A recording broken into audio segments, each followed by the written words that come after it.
পৃথিবী সৃষ্টি করলেন আল্লাহ, মানুষ সৃষ্টি করেছেন আল্লাহ। আইন তৈরি করবে তোমার বাবা।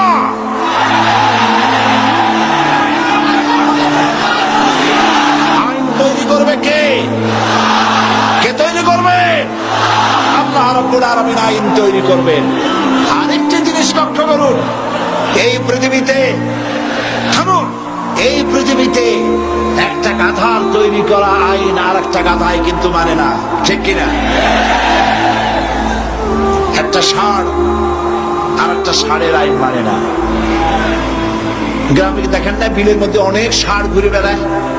একটা ষাঁড় তার ঠ্যাং উঁচু করে বলল, ভাইয়ের আমার, বোনের আমার, এই বিলের মধ্যে কেউ ডাক দিতে পারবে না আমি ছাড়া। আর সব ষাঁড়েরা গরুরা ল্যাজ উঁচু করে দৌড় মারলো। গরু একটা গরুর আইন মানে না, একটা ব্যাঙ আর একটা ব্যাঙের আইন মানে না, একটা বানর আর একটা বানরের আইন মানে না। আর তোমরা আশরাফুল মখলুকাত মানুষ, কার বাজানে কি আইন তৈরি করেছে সে আইন মানতে পৃথিবীর মানুষ বাধ্য নয়। মানুষ সৃষ্টির সেরা, আইন মানবে আল্লাহ। চিল্লায় বলো কার?